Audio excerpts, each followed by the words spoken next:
All right, welcome back to episode 2 of Marketing Operators. Reviews are in from episode number 1. It's being called the #1 Operators Named podcast on Spotify.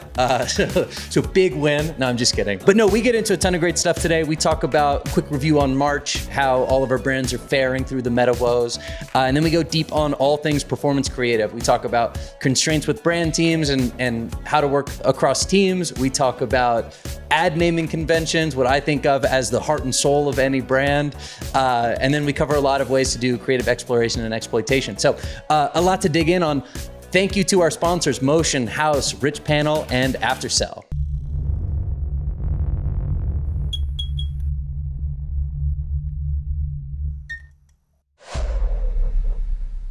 All right, I'm here to talk to you. I have the privilege of speaking to you about our premier sponsor, Motion, the creative analytics tool behind some of the biggest brands in D2C. Ridge, Jones Road Beauty, Hexclad, all of us use it. True Classic. What else do we have here? The Farmer's Dog, Mudwater, all of Mute6, W Promote, a lot of big spending, heavy hitting brands and agencies that use Motion to provide the analytics behind all of their creative. It's the marriage of media buying and like the rigor and analytics needed to excel in that, as well as the softer, more creative metrics that a performance marketing team needs to create the assets to succeed in today's world. So, Connor Roadlane, how do you use Motion? Motion's at the absolute core of our creative testing analysis process. So we use Motion to basically aggregate all of our control metrics. Basically, we're pumping in naming conventions to Motion. It's aggregating all of our control metrics, and then any creative test plus its iterations within that creative test are getting compared to those control metrics that Motion aggregates. And it's all on the table. It's all visualized in a chart. It has all the core metrics we care about all in one single spot. And it takes 30 seconds for us to go in after a creative test has been running for however long and pull that report. And at a glance, we know right away which soft metrics are performing average or below average, above average, which hard performance metrics are performing above average or below average. And it just makes the decision-making process, it makes that, that never-ending creative feedback loop and process just so easy and seamless. And it would be a lot of work to do that all manually in spreadsheets and creating your own graphs if we didn't have a tool like Motion doing it for us. If you're ready to learn how the best brands and agencies are shipping winning creative across Meta, TikTok, and YouTube, go to motionapp.com today and book a demo or sign up for a free account. Plus, they have monthly plans so you can dodge the annoying annual contracts. And if you sign up today and mention Marketing Operators to the sales team, you'll get 50% off your first month. Our first agenda item, we've got the doom and gloom of e-com, but frankly, I put this note together last week. We were in the middle of March. Meta was having all of its issues. Most brands I've talked to are missing their original projections, but it's April 1st now. So we've got a clean slate. It's maybe not as doom and gloom as we initially expected, but let's reflect on March. Cody, how'd March or Q1 as a whole kind of shake out for you guys? Overall, Q1 was amazing. A lot of growth. If we look at Q1, fortunately way above budget and projections. But first half, definitely a very different story than the second half. First half was ripping. January way above forecast. Just crushing acquisition. February was pretty good, but it was kind of a tale of two halves. February 14th for us at least is when things started. It was kind of masked. We didn't realize it for a while because we had a big launch on the 14th, and so we had a crazy week. But I do think that's when things really started. And yeah, March was rough. March was a tough month.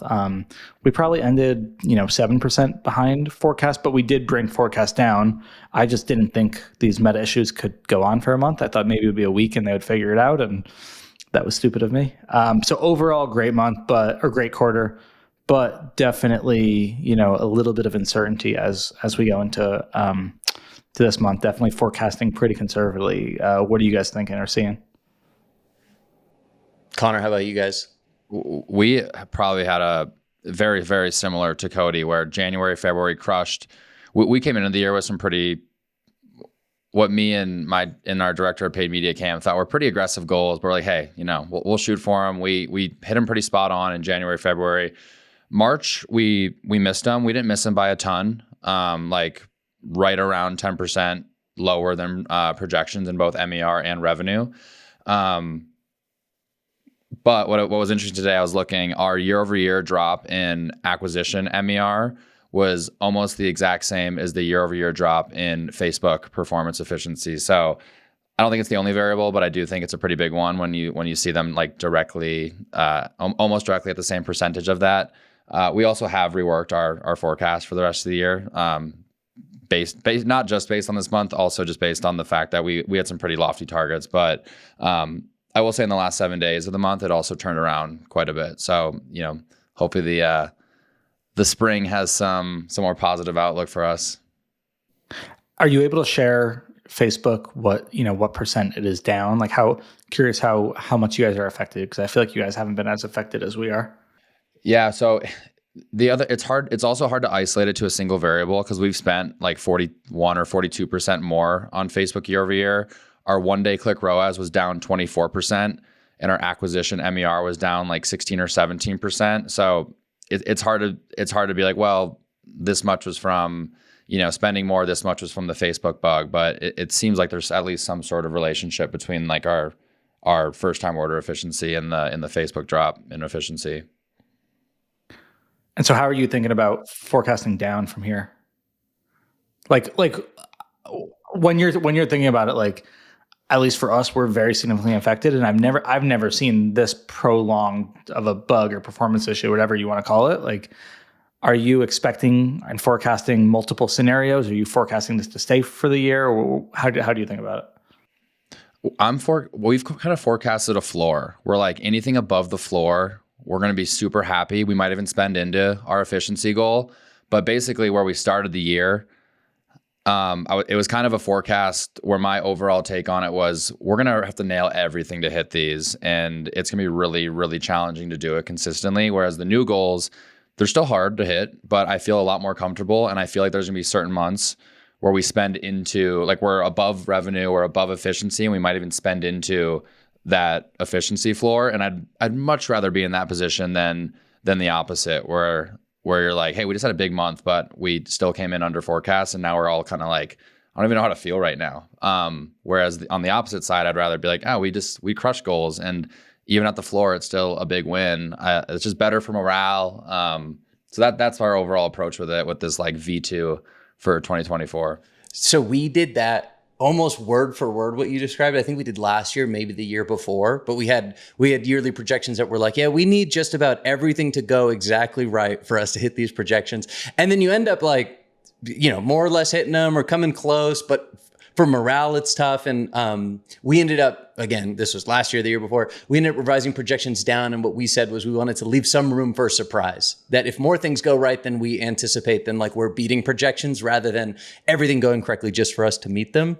So it's funny to hear you say it. Word for word. We should do a whole episode on this. I have some battle scars as well. Pretty much same exact thing from last year.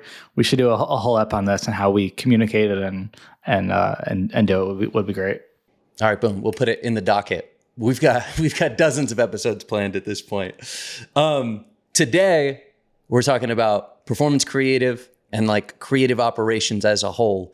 So we've got a lot to cover. This is another episode that could be multiple episodes in and of itself. I figured to start, I'd love to hear, maybe Connor, you could kick us off, just like how content gets created and treated in your org. Do you delineate between brand and performance? Who are you working with? How are you sourcing content? Let's get a lay of the land of how Jones Road, Hex, and Ridge approach content. Sweet. Well, I guess we look at the more up funnel, the more closely we work with our brand team. So we have a really, really talented head of content. And if you see any of our YouTube ads, our linear streaming ads, they're all very product and brand storytelling driven. They're all, high production value. So the further up funnel you get, the less DR it gets. I mean, there's still DR in the sense that they're very product focused. Like you're going to get to the end of the asset and understand like what differentiates our brand.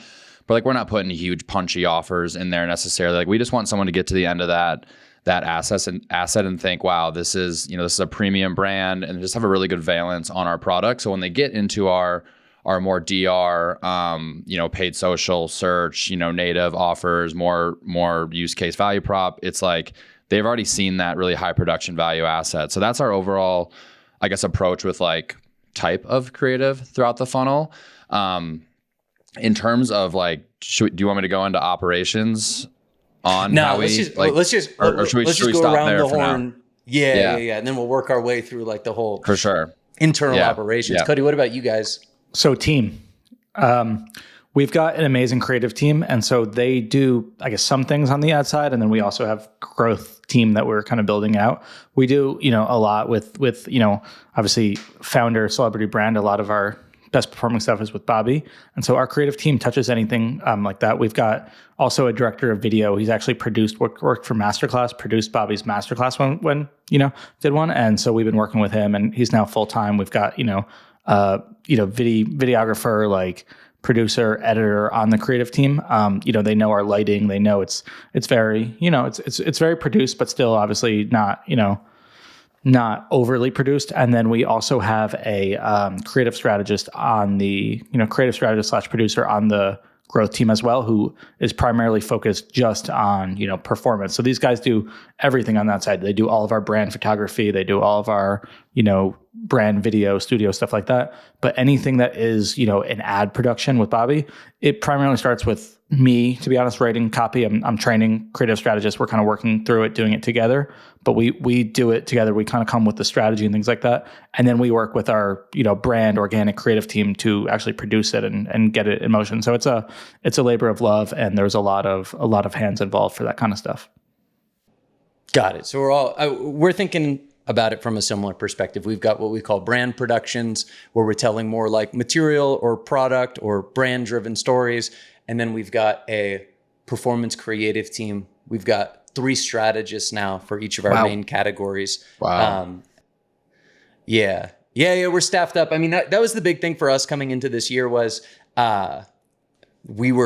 we just had our first full year of wedding bands. We're going to have our first full year of having travel. We've got our EDC business. We've got more newness than ever. We've got more people that we need to speak to across more channels. So we definitely dedicated a lot of resources there. I don't know if what I was just explaining this to someone the other day that I almost want to look at what we want travel to be in 2 years from now and ensure that we are putting in the time and energy today in order for us to get there. Because if we just look proportionally, travel's, a small percentage of our core wallet business, but if we want it to be, I think it could be larger than our wallet business in 3 years. If we want it to get there, we need a dedicated strategist who's just owning it day in and day out, creating new content, understanding what works, what doesn't across different channels. So we're over-resourced there to some degree, but thinking about it over a longer time frame. And those strategists, what's their team under them? Do they have editors, designers, copywriters? How do you structure that? So that's a great question. So one, we have the brand team where we have someone overseeing content production. So they'll work we have a studio here in Salt Lake City. Then we'll work with external partners, agencies, or freelancers to develop all of that really beautiful storytelling brand content. On the performance creative team, we have the 3 strategists, and then kind of the team that they oversee are all overseas. So there's 2 graphic designers and then 3 video editors. One of the video editors is part-time, so we call it 2.5. But they're the ones that are taking all of the brand content. We source some of our own content through a network of creators. We have our agency partners that we'll source additional stuff from, and then they're managing all of those variations and then utilizing the editors and the designers. And basically how it shapes up is between the 3 different categories, each gets a strategist, an editor, and then the graphic designer is kind of a shared resource across all of them. So that's kind of the general overview of the team. Who writes copy? If you're doing a static, is that strategist? Dude, great question. Yeah. The strategists write the copy right now, but that is definitely a labor of love. We've got the 2 strategists that we hired last year are both creators. So one woman was doing UGC for us and still does some UGC. So she comes in from more of a video perspective background and is great at briefing out concepts from that perspective. Another guy that we hired in June of last year has 600,000 TikTok followers. He has a photography account on TikTok. So crushes organic content.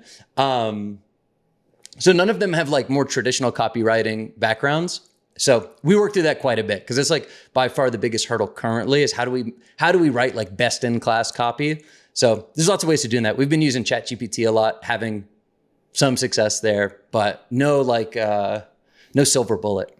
I'm with you there. I mean, yeah, we don't have a copywriter for the brand at all, and so even on the growth team, we don't. So it's kind of just growth manager or strategist or myself writing copy. But it would be very nice to have a copywriter as our team grows underneath them as well. That's definitely a roadblock we see. Yeah, totally. So on the performance creative side, like I'd love to hear either one of you guys. You have the team; they're sourcing content. Like, what does their workflow typically look like on a week-to-week basis? Yeah, I always look at this in terms of like there's like tools and cadence. Like you got to have the tools and like the things to facilitate your cadence. And then there's the actual like how often are we reviewing performers? How often are we putting in new briefs? How often are we getting a new sprint going? So as far as cadence goes, and I'm sure we'll get into tools and like what we're actually using later, we basically have a weekly meet with a smaller group, myself, our director of paid media creative, and our media buyer and our ecom manager who's kind of a jack of all trades. Just like very riffy type meeting where it's like, hey, what have we launched in the last week or two? And how's it looking so far? Just early indicators. Very informal. That's all we're doing is just having conversations. Sometimes that'll lead to a brief going in the next day or that day. Sometimes it just leads to an idea going into our ideas bank. But it's super informal. It just ensures that we are constantly keeping a pulse on what is and isn't working from the new stuff that we launched. Then monthly, we'll do a more formal review with the broader team. Like this is including agency partners that are producing creative for us. This is including brand folks that maybe aren't as involved on the day-to-day in growth. And that's when we're actually looking at like bigger picture trends, like how are statics versus videos versus whitelisting doing? This is when we're like formally reporting on, here's our top performing scaled assets for the month. Here's our top performing testing assets for the month.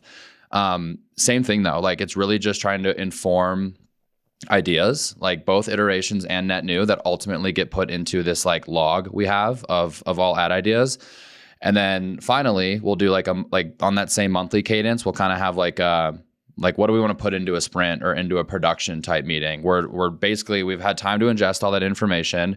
It lives in this single source of truth where we house all ideas, and then we just decide what's the priority here, what's going to move the needle the most, and then we actually start putting things into production based on that. We will put things into production outside of that too. Like we'll have an async meeting or have a finding where it's like, oh, this is a no-brainer iteration to do right now, and we'll do that right away. But I like to have that formal once a month because otherwise I feel like we have these really good ideas that get put in the log and then they'd never get added to like a sprint or production. It's also like the flywheel is so hard to keep going all the time. That's why we like to have those like consistent meetings that I just mentioned. But then there's always things coming in, just like our director of paid media creative sees something cool and they like send it to my IG DMs, or like, Jason has an idea. It's like there's all these inputs coming in from all over the place at any given time. So I think it's really important to have that, like at the minimum we're doing this, and at a minimum we have this tool where all these ideas end up living, so you don't lose things, and you make sure the highest impact tests are getting put into production. But I mean, at its core, those are like the consistent things that we're doing on like a weekly and monthly basis. So I have a few things I want to say to that, but can I ask you a question, Connor? Yeah. What do you use to track all this data? Like our performance data for the creative reporting.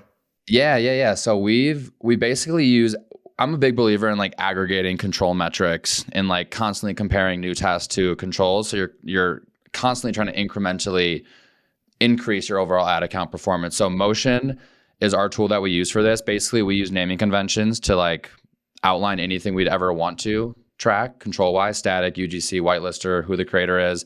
And then Motion aggregates it all, and we can basically add a snapshot, both in a data table and visually, basically select whatever creative test we're analyzing and compare it to like 4 or 5 control metrics all in a single look. And it's so easy to see what's working above average, average, or below average. And you don't have to be a data person to understand it. That's why I like using Motion. Like you can get a designer or a video editor in there, and at a glance they can see. It's super clean and very quick. And motion.com, you can visit and mention that you came from us. I think it's in the ad read. I think you get 50% off your first month. So great plug there, Connor. We are all devout Motion users. for us, we have a very similar and Rich, I really want to hear kind of how you guys do it and if it's any different. But I would say I'm actually surprised at how similar that is. We do things very similarly. Monthly sprints. So we have a sprint that's like we all come up with ideas. We've got growth manager, myself, associate manager, creative strategist coming up with ideas. We try to each bring 6 to 7 concepts to it. Mixed between static and video, and we'll all just present our ideas, have some inspo, have the insight where we think it comes from. Hey, this is the data I saw. This is the iteration, and this is what I think we should do. And we just all voted up or down. And we, I've heard Matt say this on the other podcast, but like critique ideas, not people. And so I just try to create an environment where it's like, hey, you can tell me my idea sucks. I don't mind at all. I want to be really tough on the ideas. And then from there, our creative strategist will just put it in motion, figure out, do we need to produce new things? Do we need any new photography, new video, or can we just brief with what we've got? And then on the same time, we also do the monthly creative review. We have a deck, but that's where we use motion. We'll pull everything, static versus video, different pages, different agencies we work with, however we can split the data, especially if we've had a launch, put all of our top stuff. We go, we call it like a stoplight, like green is this scale. This is way above KPI. Yellow is this did okay. It got some spend, good performance, not great. And red we call graveyard. That's not even worth iterating on. And so we do those monthly as well, but then very similar to you did, there was always something in a Slack channel, Instagram DM, hey, I saw this. We've got a Facebook group of 45,000 people. So just at night I'll be on there and it's oh, that's a great insight. I loved how they said this. Or we're running a lot of surveys right now. So it's very similar to how you do it. Have you tested different cadences? We used to do this every 2 weeks and I just thought it was way too much. And now we're trying to spread out these sprints and spread out these review meetings. Have you guys played around with cadences at all? Well, I have a quick question and then I'd love to get into cadence. But for each of these, I heard the same 2 meetings from each of you,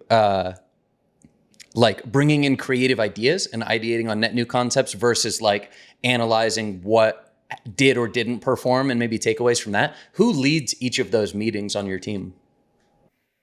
So we have a director of paid media creative. It's actually really interesting to hear you guys talk about your teams because you are further ahead in our creative development. But we are very much a rocket ship down that path right now. But our director of paid media creative and e-commerce manager are responsible for building out the agendas and pulling the reports and facilitating the conversation in those meetings.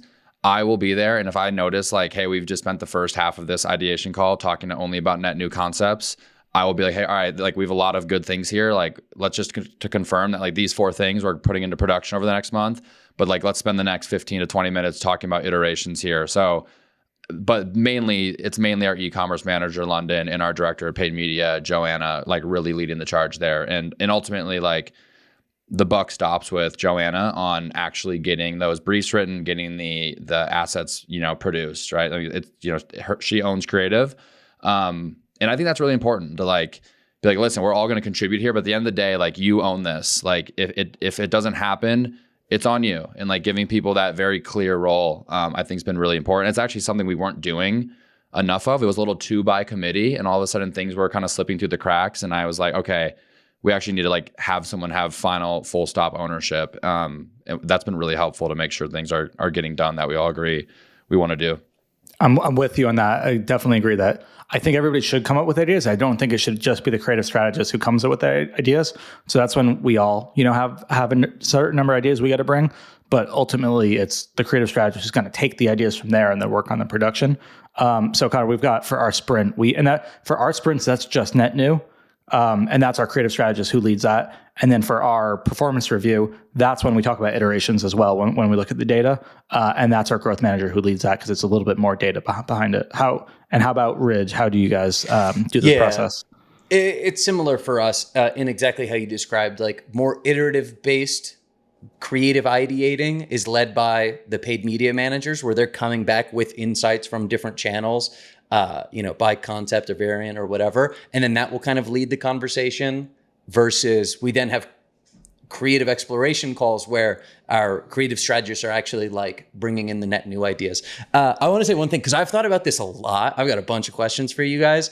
But what I've talked about with my team, which at least has been helpful in clarifying what kind of creative we want to be focused on, I used to give this like really abstract example of what we wanted to do. I was a calculus tutor in high school, and I would use this example of local and absolute maximums. So if you imagine like a big graph that's like kind of moving around, you can find a local maximum, which is like a kind of where the point would inflect, and you can like work your way up there. And a lot of people find some sort of maximum and they'll focus on that. And that's what I describe as like iterating, where you are like circling this thing that is working. It is above, the points on either side. But then what we want to do is we want to find the absolute maximum. So how are we approaching something from like a net new vantage point that's going to unlock something very different that is potentially like lots of times it's going to be worse. And in a couple instances, we're going to identify something that really works, and we will have identified a higher maximum someplace else. So I used to use that example, which was like way too nerdy and calculus based. But I heard a way better explanation from Rory Sutherland. He was on the Rick Rubin podcast last year, and he described it as creative exploitation and exploration. So that's what we call it internally, where when you are exploiting an idea, you're iterating on it. That feels way more bottoms up, where you can look at exact data that you've seen. So that ends up being all paid media led. And those are our creative exploitation calls. How are we iterating and continuing to exploit these existing ideas? And then creative exploration, where we're coming in and we're saying that we're trying to get out of the mindset of the things that have been working and introduce something new. So that's how we've been thinking about it. In terms of cadence, which we could touch on quickly, we do both weekly. I like the exploitation on a weekly basis. I think we drive enough volume that there's plenty of takeaways there, and we could do smaller iterations on a weekly basis. Weekly creative exploration, TBD. I think that's like, it ends up just being like way too hectic. And in Q2, we'll experiment with bi-weekly, potentially monthly. But with us having 3 categories, I think we'd have plenty of opportunity to make it worthwhile over every 2 weeks. Yeah, I hear that. I think one thing on the by the way, that's really good, the exploitation versus exploration. I love that word. I think it's definitely better than your previous analogy. Yeah, I try to rank them by like impact, confidence, and lift. So impact is, if this does work, is this going to be a 2% increase, or this is going to be like 100% increase? Lift is how hard it is to get there, because you want to prioritize things that are very high impact. It can have a huge impact, but the lift, meaning the effort it's going to take, is really low. It's very rare you get that combination, but that's kind of how we try to rank things, because like you said, you don't want to spend all of your time on these, even if it's low lift but low impact things. Yeah, I'm going to tweak this thumb stop or tweak this title a little bit. Like, you do have to make sure you're putting out some like very net new concepts that, if they work, they're going to change your ad account, theoretically unlock a new category. But if they don't work, they're likely not going to work, but it's probably worth the risk. And I would say for us, even with the monthly creative review calls, like, yes, we'll talk about iterations then, but for the most part, we are iterating async. So we're doing that in Slack. We'll drop a motion link in Slack. We'll be like, hey, here's what the growth manager will be like, hey, here was the data on this one. Did okay. It's green. I think we can get it to go good. I would love to hear if you guys look at the ADA metrics and things like that and how you think about it. But we'll look and try to break down the data of the ad, and then we'll all try to come up with ideas and be like, no, I think you can do this. Let's test this hook or things on that. So we try to do that async, because I think speed is your friend there. You don't want to wait a month until you're talking about how you're going to iterate. Yeah, totally. And you're probably not. Do you guys think about like what percentage of your ads that you launch in a given week or a given month are net new versus iteration? Do you care and think about that? We track it. It's not something we have this creative testing calendar, because like way back in the day, we had no calendar. Like when our team was starting to get built out internally, and we were producing a lot of creative and losing it. So we have this calendar now where like all final assets get scheduled out, and we are just like classifying, hey, is this net new? Is this an iteration? And just trying to make sure we're not really optimizing towards like 50-50 or like 70-30, but it's really just a pulse check, where it's like, I don't want to get to the end of a quarter and be like, holy crap, we just did 80% iterations that entire quarter, and because of that, like, we didn't really even take a swing at like unlocking a new persona, which is going to like give us probably way more scale than if we can unlock a new persona than like the the 4th iteration of a winning ad, which is with a new thumb stop, which is also important. But so tracking it, but not like, more just like pulse checking it than like optimizing towards it super aggressively. Yeah, we have a big, it's called our creative key, where we build out all of the ads, and a column there is date launched. And then we could just pivot that back and say like, how many new ads did we launch? Then we also have columns for concept and variation. So we can see like what's net new, how many variations were associated with each concept, stuff like that. Kind of in Connor's bucket, like right now it is more something we'll check on every couple weeks. Like I was on it with my team where I was like, we could break it down by our campaign as well. So like we just came out of our anniversary sale. We had anniversary ads, evergreen ad, women's ads, and we like under index on women's ads. And we'll like course correct from there and say, hey, we have this revenue target, these budget targets associated with that. So we should be delivering like X amount of new concepts. We know that each concept leads to Y amount of variance. So it's something that point there is actually something I think we could get way better at. I saw someone shared a deck with me recently that was really beautifully done that like was benchmarking all of those by category, by value prop, by different partners that they sourced from. And I think that insight into the creative that you're sourcing and what you're launching, there's just a lot of value in, because it's so easy to get caught up in like the couple things that are working or getting hung up on the same sort of concepts you've been on for the last, 4 or 5 weeks. Yeah. Well, and I'm a huge believer that like when you reach 9-figure, like the only way you can really offset efficiency loss from scaling spend is by unlocking new personas. And the only way you do that is by hitting on like very, I don't want to call it polarizing angles, but angles that are like very specifically speaking to that person. Like if I'm going to try to get a 29-year-old male, cooking like a lot of ribeye steak, that's a totally different ad and like even different value props that I lean on than like me targeting a, 45-year-old parent cooking twice a day who needs like quickness and ease, but doesn't want to sacrifice quality. Like if you're only iterating, you're not unlocking new personas. And I think that's a huge problem if you're trying to like maintain efficiency while scaling. So next, we're going to talk about two things: customer service and artificial intelligence. Our next sponsor, Richpanel, is a platform that combines the best of AI and humans to respond faster, manage all channels, and scale your customer service. They do this in a number of different ways, but their ultimate goal is for you to get every agent responding as if they're your best agent. First, my favorite part, which actually isn't AI related, is better self-serve tools so that your customers and prospects can find the information they need without ever submitting a ticket. But when they do submit a ticket, they have artificial intelligence that learn from your previous interactions. So it's not a ChatGPT wrapper that's just going to rattle off whatever it thinks is the best way to respond to a customer. It's actually going to understand what are historical interactions you've had to recommend and automate the responses to customers submitting new tickets, as well as new ways to augment your current agents so that they can respond more efficiently and empathetically. If you're interested in Richpanel and bringing AI to your customer service teams, visit richpanel.com. So that falls in my like framework under the creative exploration bucket. Do you guys have any like tips or tricks to how to identify new personas or concepts? I was going to ask how you guys come up with new concepts as well. I'm super curious about that. I definitely do, but I'm very curious how you guys like to think about it.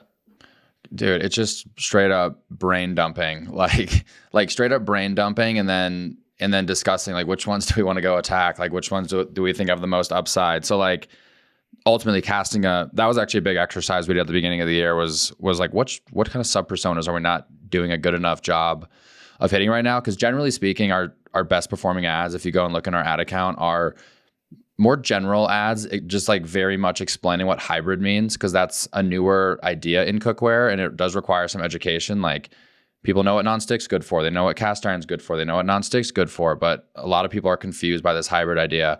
So that was a big project we did at the beginning of the year, was how do we go attack more sub personas? So we did this whole brain dump, cast a huge wide net on all the sub personas we could attack, which were ultimately rooted in this work that a third-party agency did for us, where they ingested all of our Shopify data and basically came up with like 4 core archetypes, which are pretty general archetypes, but then, all these like sub-personas you could probably categorize under these archetypes.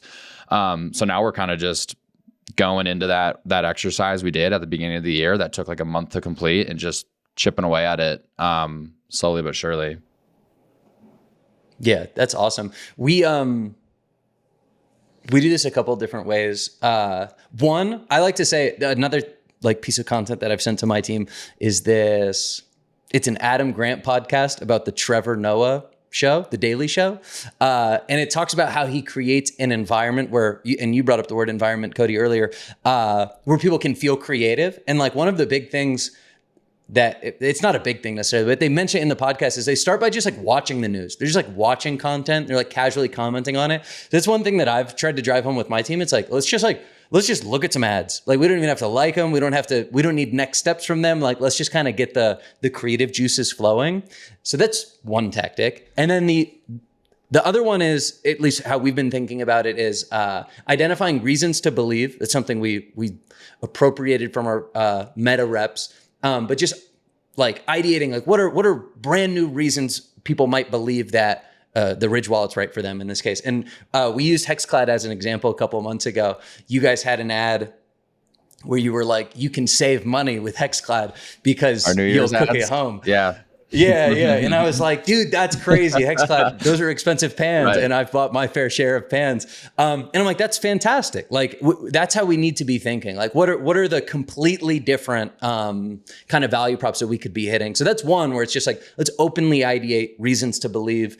Then we can start getting more like demo first. And this is where it starts to blend a little bit. But like, we look at our rings and they come with a silicone band. So it's like, okay, the reasons why a blue collar worker would appreciate these rings is different. So let's like zero in on reasons to believe by demo. That's one. That's kind of what you mentioned, Connor. That's the sub-personas right there. Right? Yeah. Yeah. Like you're hitting on different, same feature, but different reason for the feature based on the person, right? Like that's a same thing, different person that you're going to unlock. That's awesome.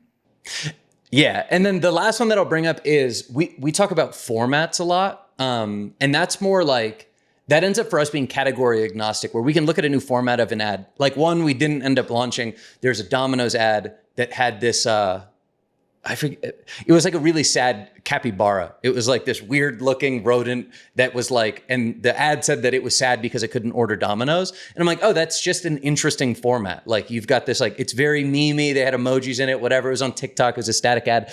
I'm like, oh yeah, if we just think about that format, like how could we potentially apply that across our different categories? And that's another way to like kickstart the conversation. Like I said, we didn't go anywhere with that one, but an example of brand, product, demo agnostic. Like let's just look at what someone is doing in an ad and we can ideate from there how that might apply to something that we're doing. You're really just creating space, right? Like all of us, like we all have a little bit subtly different cadence, but at the end of the day, like if you boil it down, we're just creating space for the team to come up with ideas and yeah, it's not forced, it's organic. There's enough time, maybe even too much time. Like you said, Connor, yeah, that's really interesting to see that common thread. Here's how you shouldn't come up with ideas. So I can't wait for this. So I love my team. My team is amazing. There is one thing I do not allow them to start with competitors' ads anymore. And this was a perfect point. There was one that came up, and I don't want to be like a Grinch because I don't want to. First of all, I don't know. Like I truthfully don't know. I might have opinions, but I also, even if I don't necessarily agree with somebody's idea, like I don't want to create this environment where it's like, no, that won't work. Like let's test things, let's try it. But I remember, somebody came up with an idea that they saw, in Ads Manager or Ads Library or on 4Play, and they did, and I didn't love it. It was one of those like comments popping up, and it was just so funny how this worked. I was like, guys, like I don't think this is how we should be coming up with ideas, things like that.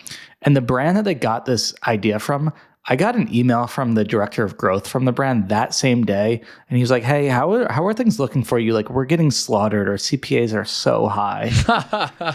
And I'm just like, and it's like a, a well-known brand that has like a really good brand. And I'm just like, it's just so ironic, but it just goes to show you, like, you have absolutely no idea what is working, who it's working for. A lot of times I think people will pick these, these darling hero brands that are amazing brands for a lot of reasons, but not necessarily because of their ad creative, and they'll try to copy them. And so for me, I like being customer obsessed. I like, trying to understand, like I said, we've got this Facebook group with a lot of people. Like I will spend a lot of time in there.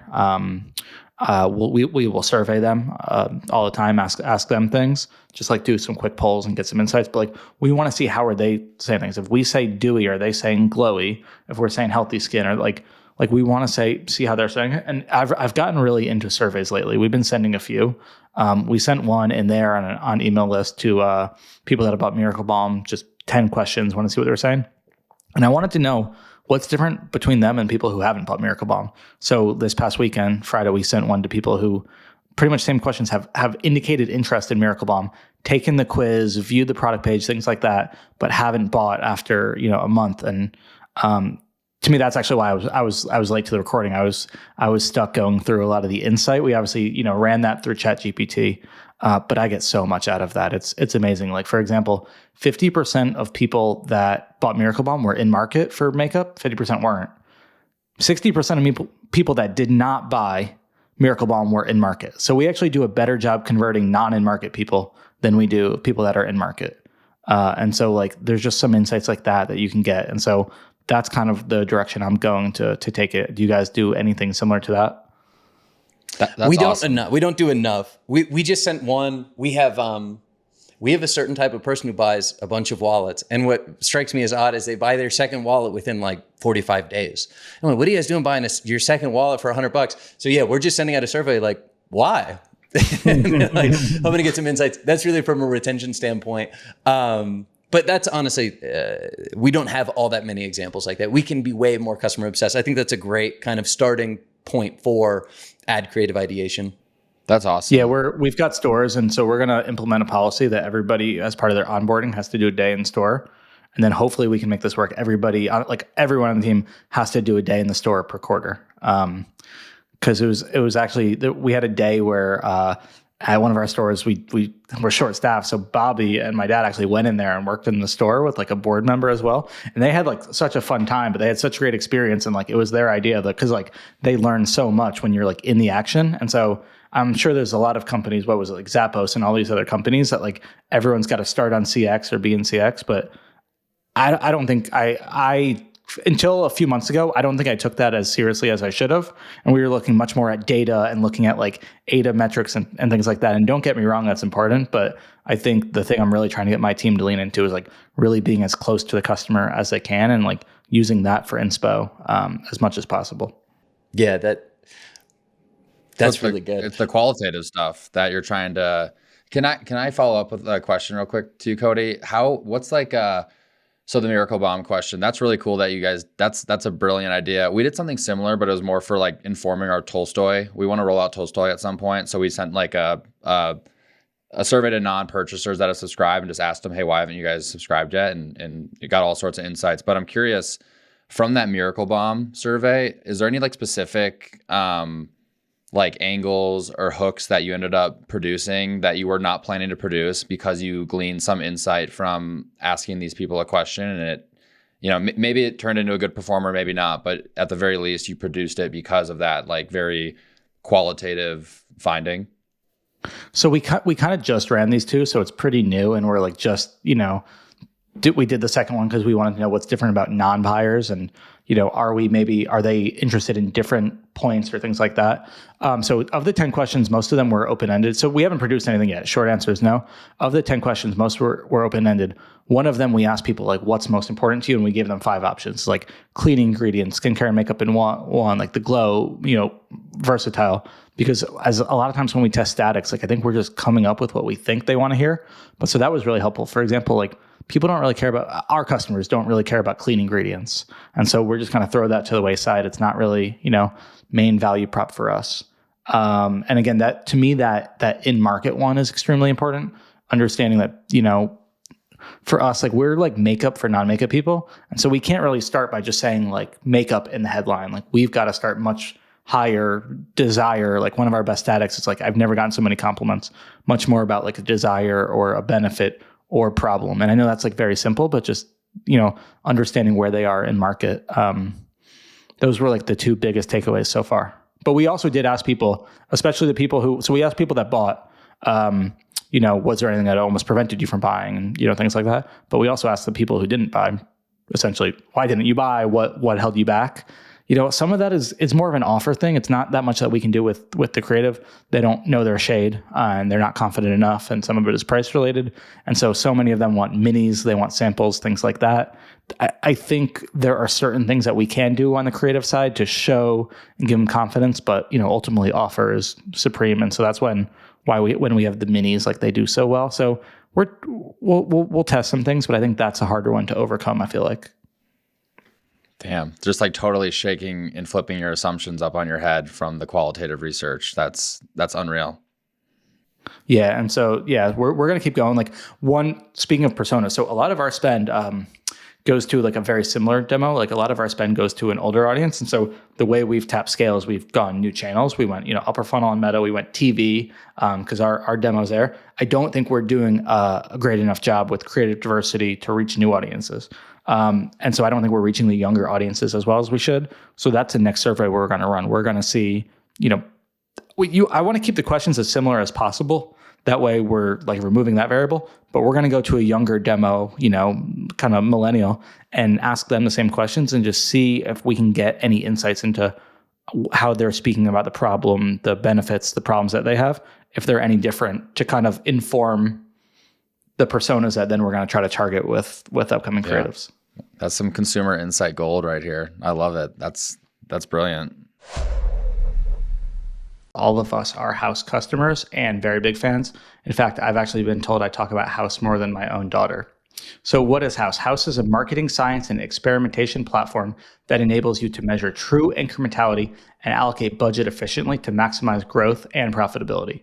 Haus allows you to comprehensively measure your marketing across all channels to measure the true incremental impact of all of your channels on retail, Amazon, DTC, etc.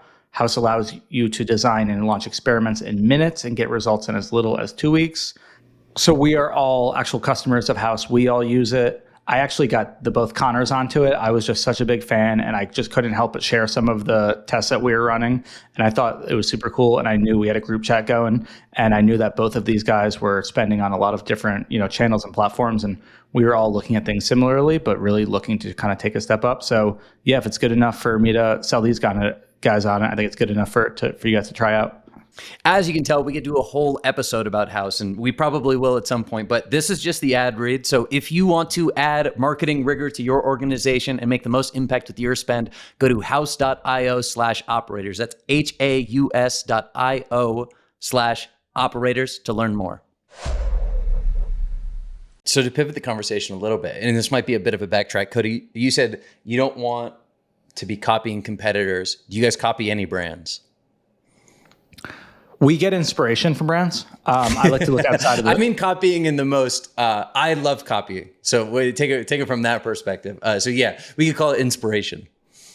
Yeah, I like to look outside of beauty for the most part. I think when you're advertising, part of the hardest part is getting attention, and you're trying to stand out.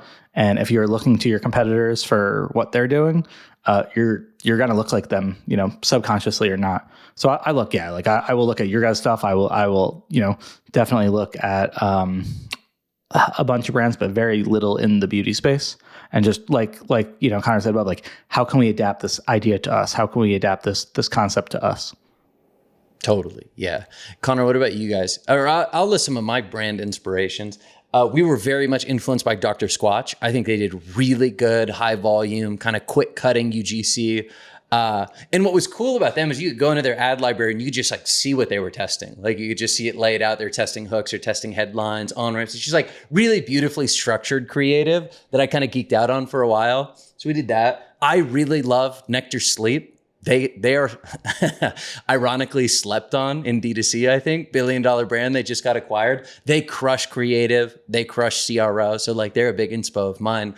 What about you, Connor? Anybody that you're frequenting their ads manager or whatever that's called, ad insights? I'm the same way where it's more inspo related. We have a bunch of de-influencing stuff in our account right now where it's it's saying a negative about your product. We have one that's have you been overcooking your meals? Wait, no, that's a bad. We have all these de-influencing ones where it's you open up with a negative.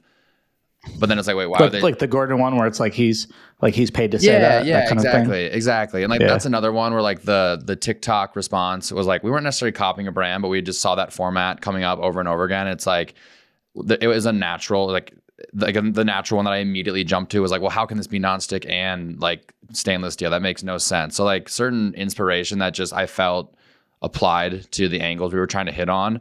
I'm sure if you asked our director of paid media creative, she would have like 10 brands that she's looking at on a daily. I'm just not like I'm not as in the weeds on that part anymore. So I'm not like visiting ad libraries all the time, but like I'm also in all these funnels. So like I use Instagram, I get Ridge ads. I don't get Jones Road ads because I'm out of the market. But like, and then when we do new products, like I will go into those ad accounts. So like, we're launching aprons in a couple months. So we're looking at all sorts of competitors in that space. And same thing, not like copying verbatim, but definitely just trying to see like what's out there, what are they doing? Is there anything that applies to our unique product and then rolling with it. But not too much like, piece for piece, hook for body, for CTA, like this is an exact verbatim, But I'm not opposed to that. Like that works for brands. And we've definitely done it before. It's not a bad thing to do, I don't think. Yeah, it's just different levels of inspiration, I guess. We've had competitors that are actually copying like frame for frame and like little animations and stuff. Oh my God, it's crazy. Yeah. It's actually funny to see. Like I love when it happens natively too, where you're actually just like using Instagram and you get a competitor's ad and you're like, that is shot for shot our ad. Which whatever, it is what it is. You can't stop them for doing it. And Cody made this point earlier, but the one that I'm thinking of, like, we even had things that, like, I wouldn't have ever expected to drive performance. And frankly, I don't think did. They were just, like, stylistic choices. We had these, like, little red animations, and the competitor copied those, and I thought it was funny, just, like, how literal it was. And the ad never performed for us. Like, it was, like, a perfect example of they spent a ton of time and energy, frame by frame, like, copying out this ad. And I'm like, yeah, that's not performing. Dude, so, we had one for a launch, and we didn't put captions on it because we got it back like the night before the launch was due. And I remember I saw some DTC dude on like Twitter or something talking about like how great of like a decision we made to like go against the trend by not putting captions on it. They're like, this is a brilliant strategy. And I'm like, dude, that was just not a strategy. There's not a lot of critical thinking happening all the time with the ad copying, which your example highlights, Connor. It's like the animations, did that really drive performance there? Probably not. I mean, it's probably cool, maybe more aesthetically pleasing, but. Do you guys have any friction between the brand and growth teams in this process? In terms of what's on brand, what's not? Like early on, a little bit, but I feel like we've each settled into both our distinct roles and where we can collaborate really well. And we hired this head of content over a year ago at this point, who like ex Condé Nast, Bon Appetit. He's an amazing producer. Similar to, I forget which one of you said you guys do a lot of your own production. Like we now have our own studio in LA. And this guy doesn't come from a paid media background, but he's like so eager and has learned a lot. And now we collaborate more than we butt heads. But early on, there was a little bit of like, wait, are we really launching this like, iPhone shot UGC that I was looking at and like, wow, that's a banger ad. But our brand folks are looking at and being like, oh, Jesus Christ, like, please no, please don't work. But we've struck that balance now. We get a little bit of friction. We've hired some people from who've been in retail for a long time, coming from much bigger brands, and they definitely come in like, so what are you guys doing over there? Like, yeah, these are the ads we're running. So there's a bit of friction's not the right word, but like a calibration that happens. What I've been saying, I'll say 2 quick points here. One is, actually 3. One is D2C brands are unique, especially compared to retail brands where like we have to go out and earn our distribution every day. So like that requires you having to lean into what will work across social platforms. When you've got 200 stores and you've got big wholesale accounts, like D2C advertising can be more of a brand building, explicitly brand building, or maybe brand first experience. It's just not the case if 90% of your revenue is coming from your digital channels. So that's always my like explanation. I'm like, this is how we pay the bills, guys. The next 2 are We've been trying to better refine. This relates to the point I made earlier about the little red graphics that I don't think drove performance. I want us to be identifying the things that don't drive performance and working within stricter guidelines that are brand relevant. I think there's a way to do quick cutting UGC. There's a way to do static ads that are lean into all of the little, tips and tricks and hacks that will get the engagement and performance that you need, while also not being as, off brand as we might have been 2 or 3 years ago. And that's like a weird tightrope to walk, but that's like what we're trying to do internally. I think we've come a long way, and that's like how I've been articulating it to the team. And then the last one is, I heard this concept recently around brand archetypes. And like, for instance, Ridge might be like the adventurer archetype, and Old Spice might be like the comic. And you can imagine there's like a bunch of different ones. I think one of the ways that we have over the course of the last 7 years, we've been off brand. It never really performed, which is like the exact thing you don't want. You don't want to be off brand and not driving performance. But it's those instances occurred when we were like exploring too far outside of our brand archetype. I think the brand archetype is more or less intrinsic, and you have to like work within those constraints, even from a performance standpoint. So if we just showed up and we wanted to make Dr. Squatch ads, I don't think it hits. And we end up being off brand. We end up diluting the brand value that we've been trying to build over the last decade. So those are some of the ways that we're thinking about constraints for the performance team, while also ensuring that we're able to grow the business in the way that we need to.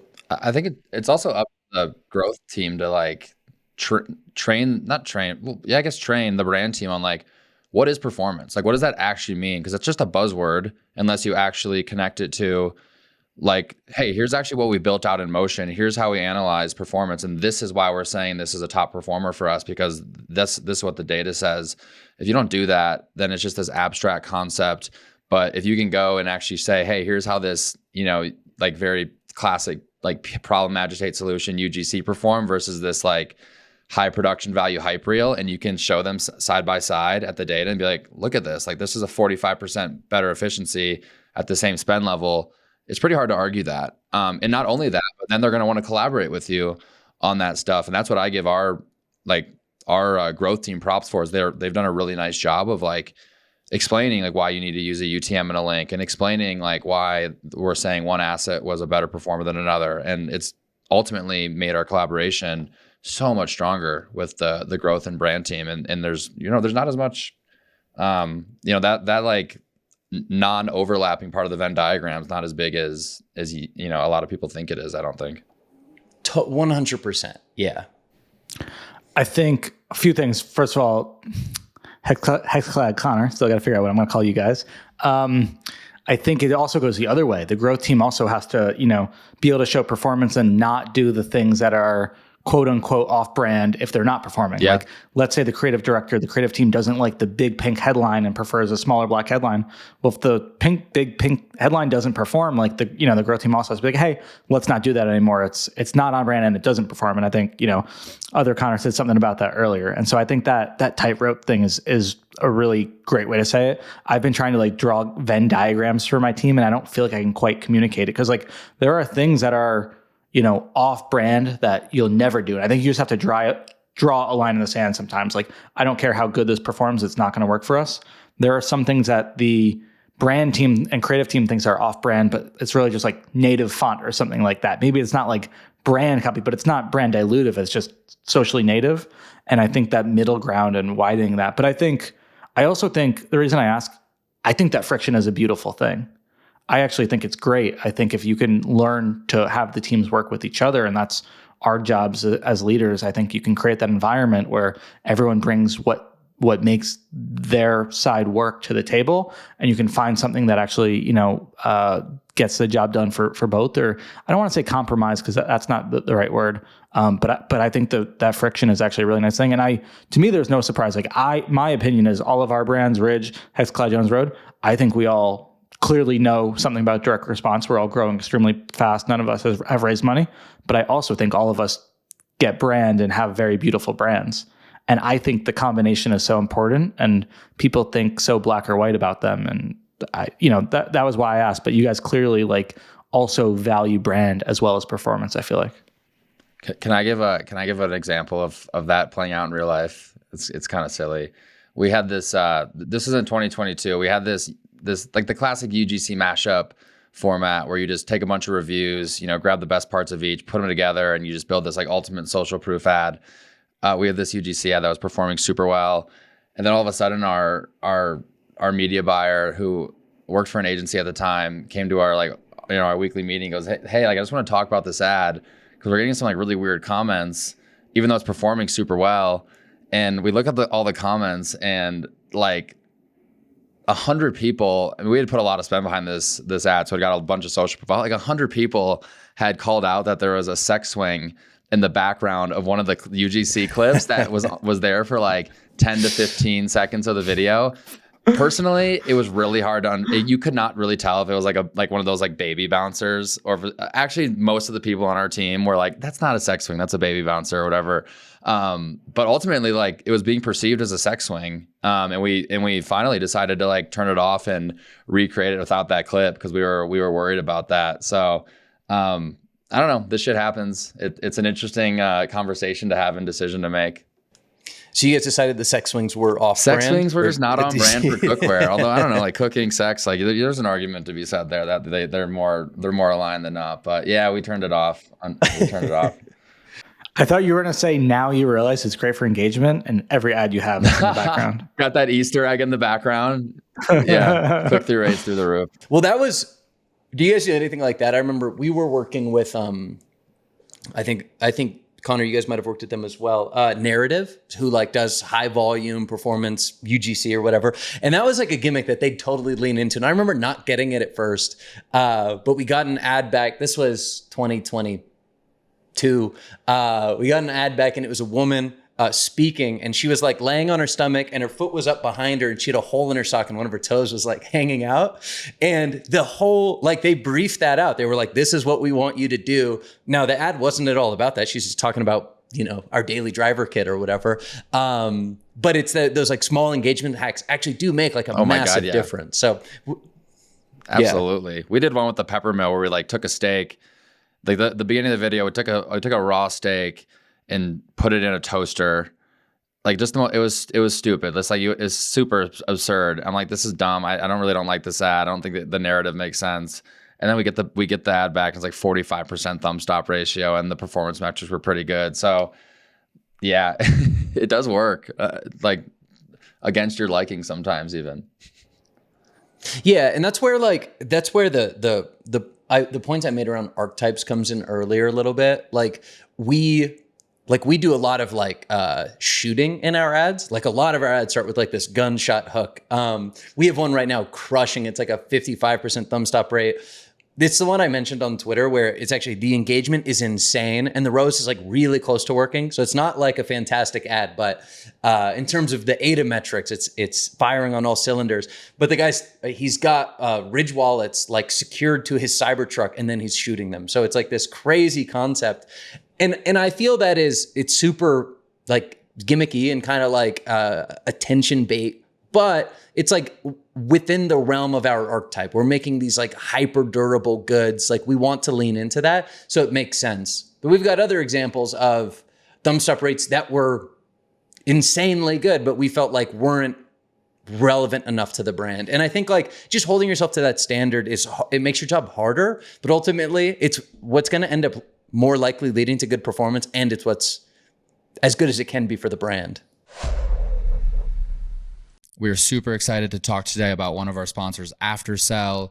All three of us, Jones Road Beauty, Hexclad, and Ridge Wallet, are customers of Aftersell. If you're selling on Shopify, you need to find ways to boost your average order value. One of the best ways to do this is cross-selling and upselling, and there are a lot of different ways and places you can do this. One of the best places to do it is right when that conversion is happening, and that is exactly what Aftersell facilitates for you. So what actually is Aftersell? Aftersell is a widget that you install on your website, and on the post-purchase page, right after someone's completed their conversion, they're basically getting this upsell and or cross-sell. It's super seamless. It's one click. And it adds it to the order. They do not have to go through checkout again. It's really just free, not free, but it's incremental revenue that you're getting from someone that's already bought from you. One thing I love about Aftersell is you can decide to optimize it a ton or not at all. Either way, it's going to drive you a ton of incremental revenue. And if you have the team and the bandwidth and you want to optimize it, you can do all sorts of analysis on, which products are most likely to be bought with other products, doing those sequential order and market basket analyses. And you can literally build out different funnels, as many as you'd want for different products, depending on what that first ordered product was, and then upsell them super intentionally based on that first order product. So love Aftersell. It's driven 6 figures of incremental revenue for us in a very short period of time. And I highly recommend it. If you want to check them out, head over to aftersell.com. Okay, so I've got another question for you guys to pivot the conversation from like really cool, more creative concepting to really nerdy, granular details. How do you guys approach, I think, Connor, you said it earlier, how important naming conventions are. You brought it up in your motion plug. What do you guys do? Like, what do you contain in your naming convention? We just redid ours in January, and it's something I've really geeked out on. Well, I think it's critical for aggregating data, and all of our control metrics are just aggregate data. So like if I launch like a new batch of statics featuring Gordon Ramsay, basically what I'm going to be comparing that to is all the aggregate data from account-wide prospecting, account-wide testing, account-wide statics, and account-wide Gordon. So I more or less have 4 different control metrics I'm comparing to. If it's better than the testing, then we'll give it the opportunity to scale. If it's better than multiple, the more controls it's beating, the more confident we are in its performance, and the more like aggressively we'll scale it. So basically, what we include is asset type. So that's giving us all the information that I just talked about. We work with a bunch of partners. So we're also including like who made it, and kind of trying to see if like one partner, in an aggregate's making better performers than another, or internal, if our internal team's making better performers. We have a lot of different categories and products within categories. So we're also tracking like 12-piece set versus 6-piece set versus hex mill. And then we'll do some like content identifiers. So we'll do like a hook identifier, and we have a matrix where we try to categorize most of our hooks if at all possible. And then we'll do the same thing with like overall angle identifier to try to glean like, is durability working better? Is non-stick working better? And then finally destination, so we can aggregate all of our landing page data. So basically those are 6 things that we put in the ad names that ultimately allow us to do the creative analysis through motion. And then is the main place you leverage those naming conventions in motion, or is there any other reporting that you use it for? For the most part, it's in motion. Sometimes if I just want like a quick and dirty look at something, I'll go in and like in Northbeam, like do a search based on, like, I'm curious, like in the last month, how is this agency doing versus this agency? And I can just do a quick and dirty search, and it'll take me 3 minutes to get that insight. But yeah, for the most part, that's really the same way we're using motion. So I'd say, 50% or more of the time it's getting aggregated in motion, and we're, comparing either the new creative test as a whole concept to those controls, or we are like looking more like if we launch one creative test, a new test, we might have 6 iterations, or we're going one step further into the iterations. But for the most part, it lives in motion. Yeah, that's awesome. Cody, do you guys do something similar? Yeah, very, very similar. So I'm just looking now on the ad level. So the first thing we do is it's either static, video, or GIF. That's so we compare, comparative analysis. You're a GIF I was going guy. to say, hold on, we might have to have a podcast episode about GIF versus GIF. I know it's technically GIF, but it feels a little bit weird rolling off the tongue. And so that's the static versus video, I'll just say there. And then we go product. And so we do, I don't like spaces. We do like I don't even know what you call it, like the vertical line. We'll go product, then we'll go concept. So whatever we're naming that concept after it. If it's the first concept, we'll call it a V1. If not, we'll call it a V2, V3. And then we do a lot of multivariate testing. So like we might do, one video, 2 different audio hooks, 2 different visual hooks. And so we'll go audio hook first, visual hook next. And that way we can say, hey, that we will go V1. So let's say, the audio hook is, I got to let you know a little secret. That's the audio hook, but then we'll test that audio hook against 2 different visual hooks. And then we'll test those visual hooks against 2 different audios. So we're kind of changing one thing. So we'll just have those in the naming conventions as we go. And so really it's anything where if we want to run a comparative analysis and say this versus this over this time period, video versus static, let's run that. But also if we want to filter and say, hey, all of our ads with this agency in the name, or all of our statics are all for this product, just show me that, we'll filter by it. So it's really anything that we're going to want to sort and either filter or review by later. That's how we do it. Yeah, that's awesome. So we just redid this because we realized, I just think we use it in 2 places. We use it in Motion a lot. We use it in Northbeam as well. So we use like Northbeam's, I don't even know how to describe it technically, but some sort of like regex formula. So we're able to like pull out different values from the ad name and then create breakdowns around that. And those are like the 2 main places where we can look at all the creative metrics and we can look at our like revenue-based performance metrics in Northbeam. And we just realized like we weren't capturing all the dimensions that we needed to. So what we have is we also have our big ones, like the highest level ones are campaign and category. So like I said, I know that over the weekend, we just wrapped up our anniversary sale. I'm able to look at all of our paid social channels and then in Northbeam break down by campaign. And we have EVG, anniversary, women's. We just launched MKBHD as a standalone campaign. So we can see exactly how our budget's been distributed over a given time period and then kind of budget around that. And what's also cool about that is you can load, in theory, all those up into like a single ASC campaign and then like double check the allocation afterwards. So what we'll say is, we also have colorway as another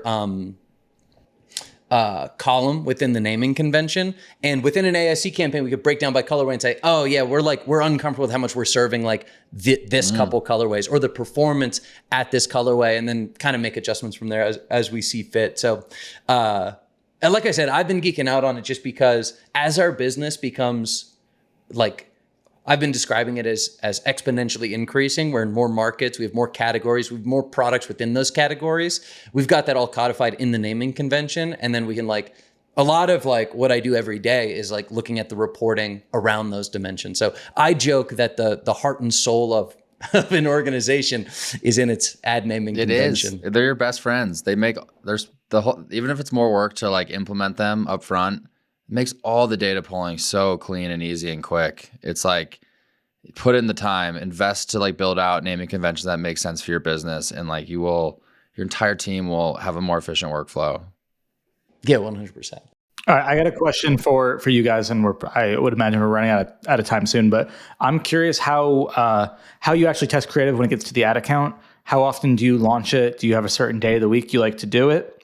And how do you test it? If you guys know your structure, we were chatting about this a little bit, just in DMs. But none of us really feel like we have the best way to figure it out. And I was surprised to hear that. I don't feel like we do. But I'm curious, what problems you guys run into and how you currently go about testing it. Yeah. So for context, we brought this up in our group chat, and we were all excited to hear from one another because none of us felt perfectly confident in what we did, which I think has to be true across the whole agency. I'd be skeptical if anybody was like, we've got the perfect system. But Connor, you should take the first pass. Definitely not. Yeah. I think it's another one of those things where you can do it. There's probably 100 ways to do it. Historically, and we're starting to play around with some new methodologies, but historically, it's been a BAU campaign just because we want to understand how these work with the most top of funnel audience possible. It's been an ABO campaign. We organize tests by ad set. So like new concept or iterations will get their own ad set simply to A, have control over budget, and B, just I don't know, I see ad accounts where they mix concepts. Like how do you get any insights from this? So it's nice and clean when you're doing a data analysis standpoint. We try to spend at least 10x AOV on the product we're pushing is like a baseline. We don't always get there, especially with our like hero product being our bigger sets. A lot of times like we can't get to, stick to stat sig. So we have to look at early indicators and kind of make gut decisions.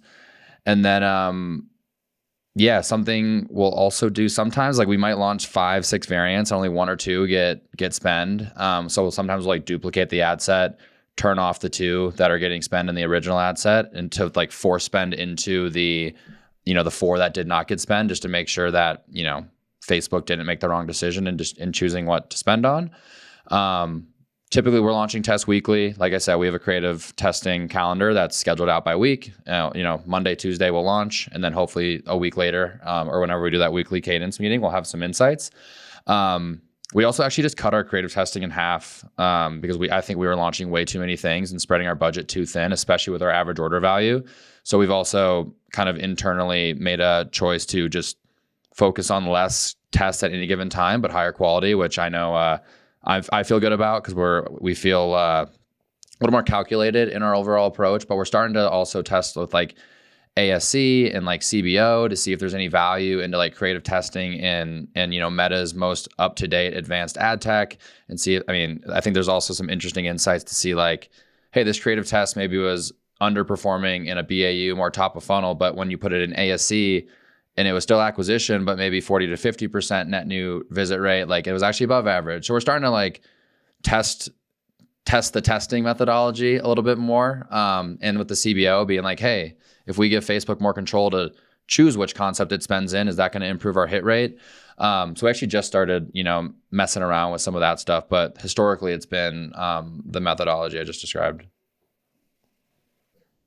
And can you share like how you think about how many creatives? Do you have a specific number of like concepts that you like to launch or not? Is it like a percent of spend? How do you think about that? We try to have like 20 to 30% of our budget going into creative testing per week. And then, we're kind of trying to back into that like 10x AO.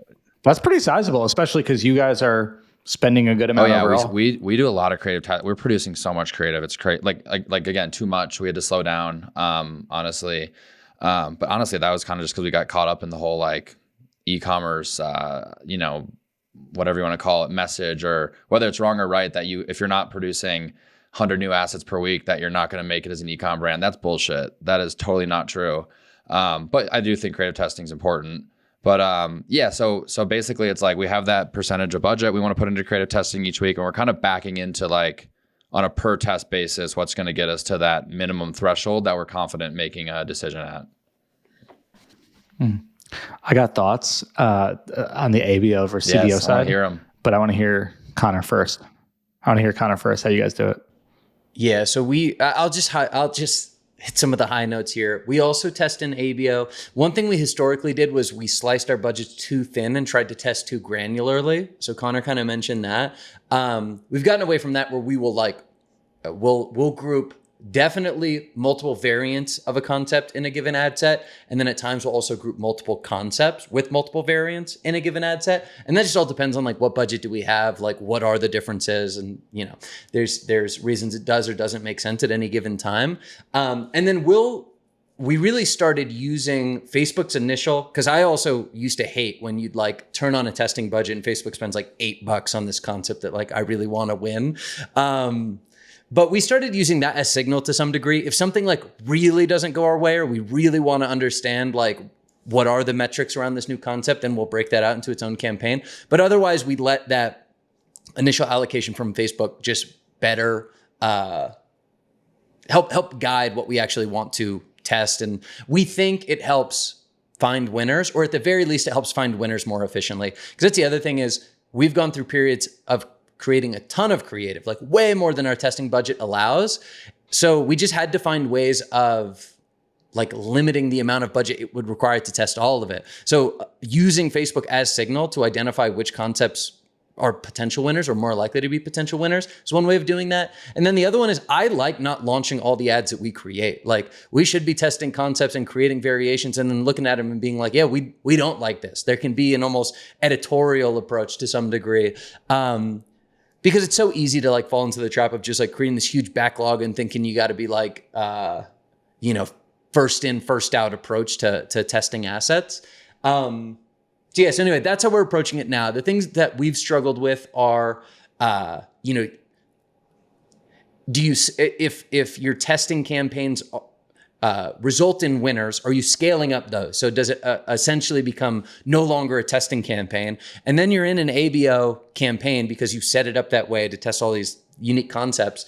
And we've just struggled with that. It's like, okay, do you move those winners to an ASC campaign? Do you just scale it up as is? So that's what we're working through, which I don't feel we have like the perfect approach to. Interesting. So I know you said you do ABO, but then you said you use like the signal from Meta in terms of, where spend goes? Within the ad set. Got it. Oh, so you used to sometimes break out like an individual ad. Yeah, we used to be like super granular, or we would say like in the past, we would never test two concepts in the same ad set because we'd be like, we want to make sure that we spend, X dollars per day on this concept. We don't do that anymore. We'll allow Facebook to just identify it and allocate it as it sees fit and then use that. So as put signal. multiple concepts under a single ad set? Yeah. And it depends on the concepts a little bit. Cause like there's plenty of examples where we'll have a single concept with multiple variations in its own ad set. But if they are like interchangeable in some way, like there's all sorts of reasons why we might decide to do it. We'll just group them together. Okay, interesting. Do you have any hard rules on that? Like you're never going to combine like rings and travel, right? Okay. Yeah. So we break out, like we have our categories in different ad accounts actually. So like those are very separate. Episode on media buying tactic coming up. Yeah, we'll have to do that. We'll have to do that at some point as well. All right. So we do it a little differently. I'm probably considering doing it more similar to you guys, but let me just kind of talk through what we do. So we test it in CBO. The reason being, I believe the main signal or the main way we're going to know if something is performing well or not is actually the spend. And so if I control that spend, that is a major data signal that I'm just like, reducing visibility to, so if we put things all same products, so it's, max conversions, lowest cost, to keep that the same. And we put them in at the same time, all net new ads, no social proof. Theoretically, Facebook should be able to allocate, the budget most effectively to where it thinks it can find performance. And so I guess it does two things. A, that's how I'm going to know if it's a good ad or not. And then B, over time, I guess my efficiency is going to be better because hopefully it's going to go, more of my spend is going to go to where it's not, rather than just like blowing budget on something that was like a crazy wild test, but never going to pan out. And it's, I'll be honest, it's worked fine, until now, but now that we are trying to produce a lot more creative, I don't think it's giving enough budget to everything. And I don't necessarily want to just throw the baby out with the bathwater and force spend to everything. So maybe I'm considering some min and max spends.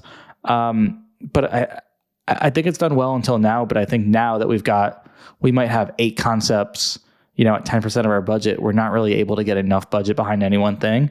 And I don't want to slow down our creative production because I do believe that to be very important just because of our, account structure or campaign structure. So I'm considering ABO, I'm considering multiple different campaigns, maybe like a static versus a video. I'm open to it. We've tested in ASC because for a while last year, we had ASC being a lot of our budget. And I learned from Meta, ASC is like a different model than manual. So I'm like, well, we should test in the same model that we are. But it was really difficult to track because we really needed motion then because you can't create an ad group. So you can't like group and view things as easily. So that's how we're doing it. But I'm open to the ABO train if that's a better idea as well. What do you guys think? See, we're thinking about going to CBO. Same here. Yeah, we're both thinking about doing the opposite of not the opposite, but each other's strategies. Connor, I actually do have a thought on the scaling stuff. We basically hold an ad test that wins or a creative test that wins in testing compared to that testing control. If we scale it up to scaled, it just all of a sudden has a new comp, right? Like now we're comparing to the aggregate scaled control metrics, and now like winning looks different. Like, all right, you won. It's like it's stages. It's like, all right, like we might have scaled you out of testing, which by the way, we still keep the testing ad set running as long as it performs well. But now, like in order for us to scale you in scaled, you have to be beating the new, scaled control group, and then we'll put more spend into it and we'll manipulate things to do that. But kind of like a two stage process for scaling it. Yeah, so that's how we've done it as well. Yeah, it wins in testing. It gets moved up to like your primary campaign or whatever, and then it remains on in the other one. But like historically, we've never seen them like both succeed. One kind of drops off. It might not. Those primary campaigns might be ASC. It might not get any of the budget there. So just like a bunch of super weird things to do. And then we get into the point where when those primary campaigns are ASCs, you have way fewer controls over exclusion. So it's like, okay, yeah, we want these like more these heavier exclusions on the campaigns is like true prospecting campaigns. We want those to continue performing, but if they just crap out every time you move the winners to the ASC campaign, like we're not doing ourselves any favor. So yeah, we've been thinking a lot about this. Yeah, I don't like, and maybe it's just like my OCD. I like a clean ad account. I prefer like the testing, shut it off as soon as you feel good about it, or as soon as it shows that it's going to work in scaling. But like do that once a week, do that twice a week at max. And that way you've just got a very clean testing and scaling. But then I feel like once you start scaling up your testing, it just becomes like overwhelming to me. Yeah. Like I've proposed, again, I don't even do the media buying anymore. So like I just like talk about this with my team. But I'm like, yeah, we should, this is one thought that I have pitched. I'd love your guys' take on it. And then maybe we could wrap. We have launched CBO, minimum spend threshold. So we're like allocating budgets to certain ad sets. We're identifying winners. We take those winners, or sorry, we don't take those winners. Those winners stay there. We're turning off the losing ad sets or losing concepts. So we've basically distilled this testing CBO campaign down to winners. We can remove exclusions, minimums, let Facebook allocate as much as it wants. Now that becomes like the primary campaign that we launched April 1st. And that campaign can run for as long as we want with those unique concepts. But basically what I'm proposing at that point is every week when we're launching a new testing campaign, we could be building up new winners, new winning campaigns. And like, that is not how you create a tidy ad account. So I could see that working. I mean, it's certainly messy. It's certainly messier, but you're basically saying you're testing at the campaign level. We're like, all right, we have 4 new concepts. Let's launch a new campaign, CBO, let Facebook decide where to put budget. All right, we found our winners. Now that functionally becomes your scaled campaign. Okay, now the next batch of 5 concepts is ready. Launch that in a new like creative testing campaign. Same process. You end up ultimately with another scaled campaign. I mean, yeah, but then you're treating your whole ad account like an ABO campaign because you've set the budgets at the campaign level. They're CBO, so they're allocating between ad sets, but you've got this like huge manual decision to make. So it doesn't really work. But what I'm really trying to do is avoiding launching the ad into a winning campaign or turning off testing ads that have won and then resetting all those learnings. Yeah, you're trying not to duplicate. And I mean, there's no right way to do this shit. But yeah, I don't know what I'm doing, so I'll caveat it with that. You know what? I asked a question about ABO. I'm curious how you guys do this. One thing I like about CBO is like our budget is set. Whether we're launching a new test or shutting off a test, it's just going to allocate to the other ad sets in there.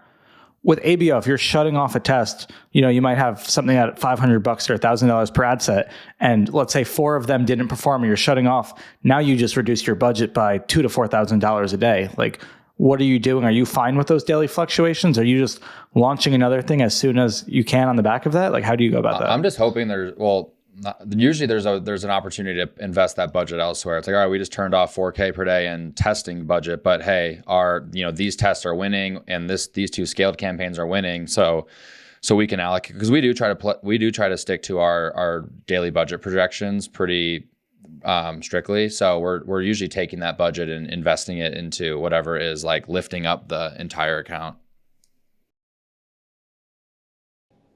Yeah, we're in a similar boat.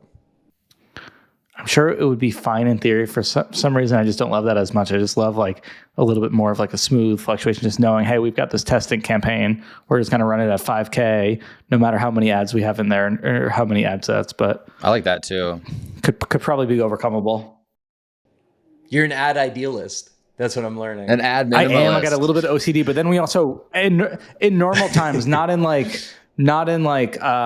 meta bug issues, but like normal times when things are good, like we'll run a lot of our account on bid caps, and that's like 60% of our spend. And there's like wild fluctuations between the days. It's just not controlled by us. So I'm totally sure it's overcomable.